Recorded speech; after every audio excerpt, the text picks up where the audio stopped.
기도하시겠습니다. 하나님 아버지 감사합니다. 이렇게 우리를 사랑하셔서 이 시간 주님 앞에 나와 하나님을 예배하기 주신 은혜 너무나도 감사드립니다. 이 시간 예배를 통하여 우리 영이 회복되어지는 역사가 이루어질 수 있도록 하나님께서 이 시간 함께하여 주시옵소서.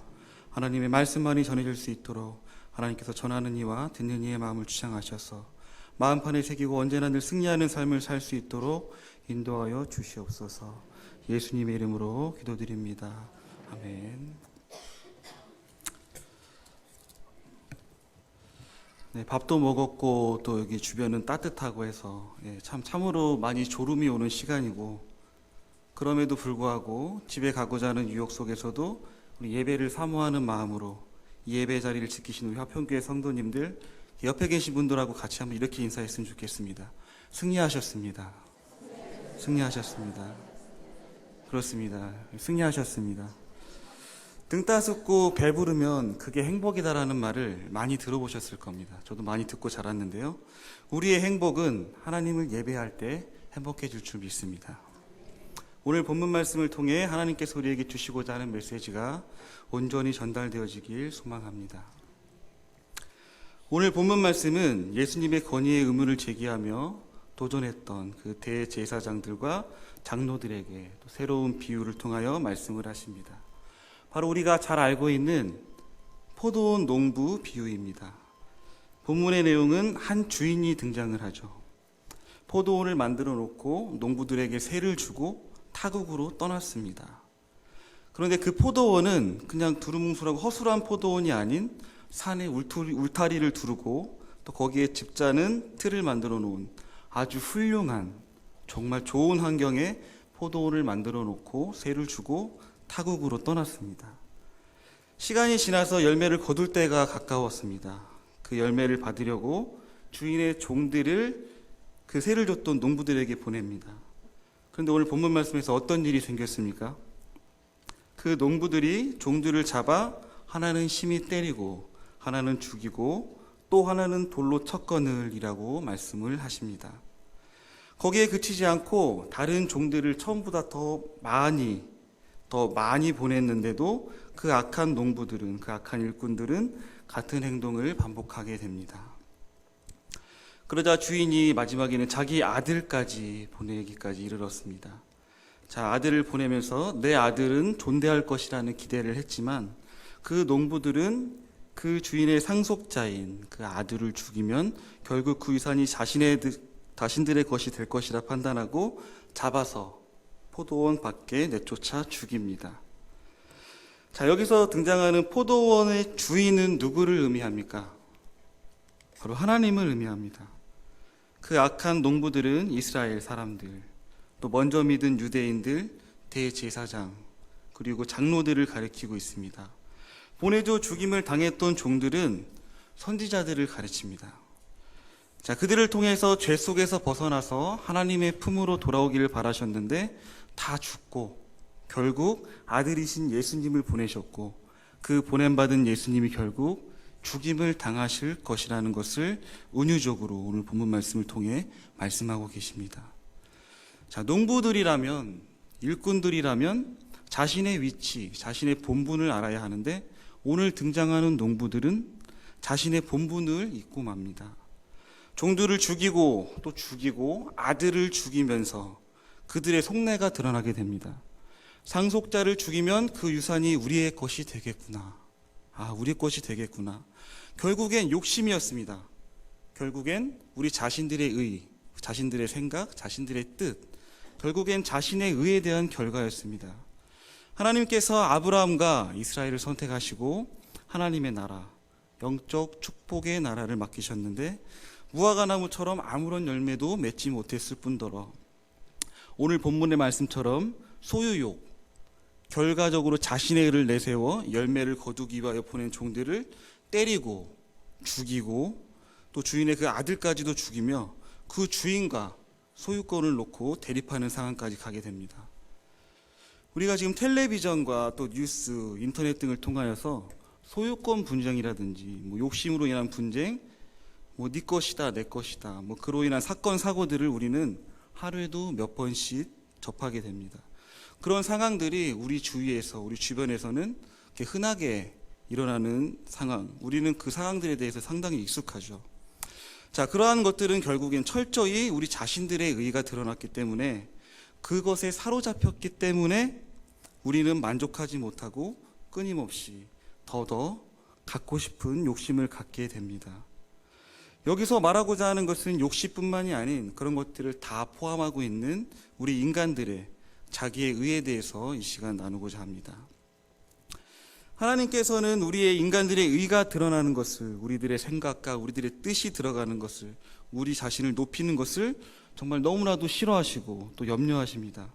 우리가 잘 알고 있는 성경 속 사건들을 통해서 이 시간 같이 한번 확인해 보도록 하겠습니다. 창세기 6장 4절부터 5절 말씀 한번 같이 보겠습니다. 창세기 6장 4절부터 5절 말씀입니다. 창세기 6장 4절부터 5절 말씀, 제가 가지고 있는 성경은 8페이지입니다.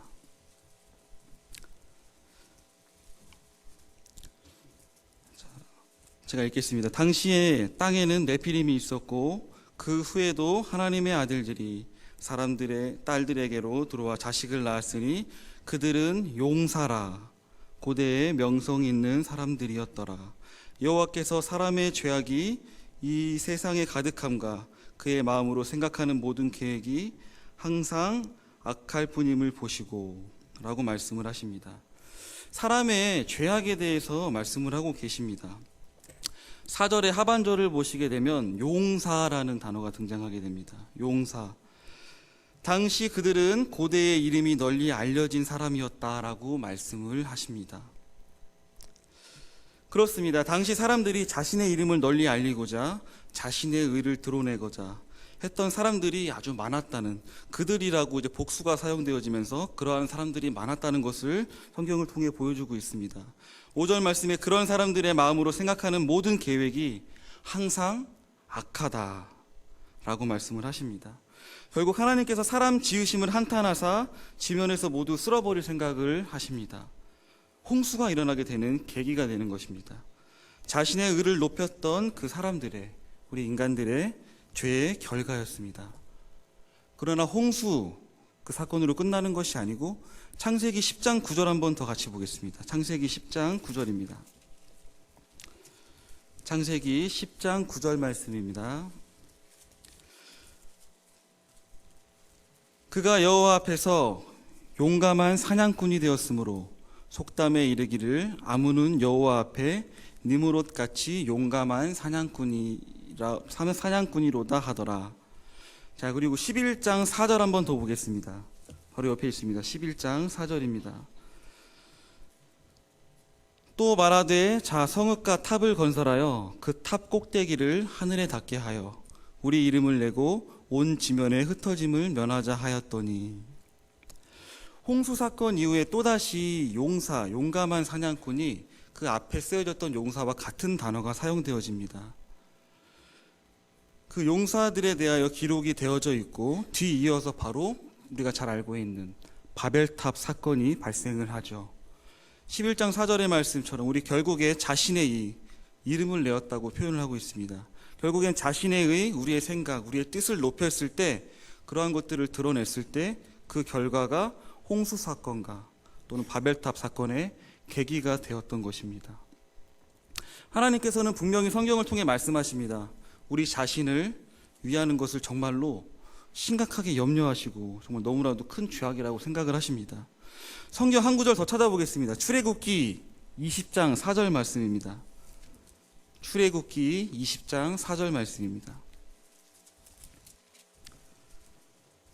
제가 가지고 있는 성경의 113페이지입니다. 출애굽기 20장 4절 말씀입니다. 자, 같이 한번 읽어보겠습니다. 시작. 너를 위하여 새긴 우상을 만들지 말고 또 위로 하늘에 있는 것이나 아래로 땅에 있는 것이나 땅 아래 물속에 있는 것이 어떤 형상도 만들지 말며. 아멘. 십계명에서도 너를 위하여 우상을 만들지 말고라고 말씀을 하십니다. 너를 위하여 우상을 만들지 말라.